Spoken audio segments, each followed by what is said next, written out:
evimi gözləyirəm, kəndimi gözləyirəm. Mənim bax belə öz kəndimə köçüm bu saat gedirəm. 5 nəfər ailə, bir oğlum işləyir, çatıra bilmir. Gedib orada nə qalacaq, nə işlə işləyəcək? Mən belə Süleyman Löyümə baxın görün mən gedib orada nə qalacağam. Ha? Kim ki imkanı var, onun evi var, eşi var, her ellerini götür. Benim evim eşim yoktu, gelip oradan ne kalacağım? Kiriye verir, burada ileti var ki kiriye verir, gidip ev eşi var, orada olur. Bak onları çıkardım. Ver salam sağ ol. Buyurun, probleminizi deyin. Problemimiz odur ki, mən o biri 74'te qalıram o tərəfdə. Evim yanıb. Bana oradan bir Cəbrayilini köçürmüşdülər. 2 otaqlı ev verdilər. 2 otaqlı, biz də 7 başıq. 7 baş ailəyik, 2 otaqlı ev verirlər, yerləşmirik. Köçürsünlər Xocavənd rayonunun özünə, köçürsünlər. İndi gətirirlər özlərinə siyahı çıxardılar, ay xanım. Xanım o tərəfə baxın.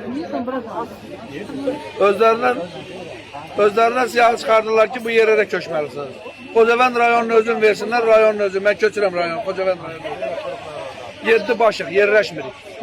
Qalmışam maşında yatırıq. Yerləşmirik. Evi 2 otaqlı 7 başlı adam. 7 baş deme 7.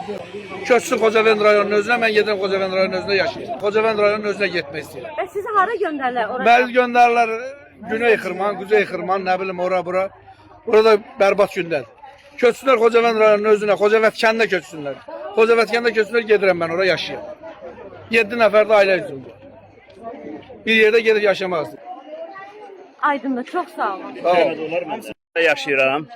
Dünən mənə siyaha verdilər ki, Ağdərənin Vəh kəndinə bir neçə yerə köçməyə. Mən də getdim Ağdərənin Vəh kəndinə. Evlər vardı, bəyəndim. Gedən o Şuşa yolda təzə ipək yollar çəkib, sağ olsun prezidentimiz. Yaxşı yollar çəkib, rahat yol. Getdim mən də oradan bir ev nömrəsi götürdüm. İndi mən gəlmişəm bura, hal-hazırda bugün köçsələr gedərəm. Ancaq deyirlər ki, sən o gördüyün evi sana verməyəcəyik, ola bilər başqasına verəcəyik. Mən çox razıyam dövlətimizdən, ondan sonra qurduğu işlərdən, yollardan, evlərdən çox razıyam. Aydındır.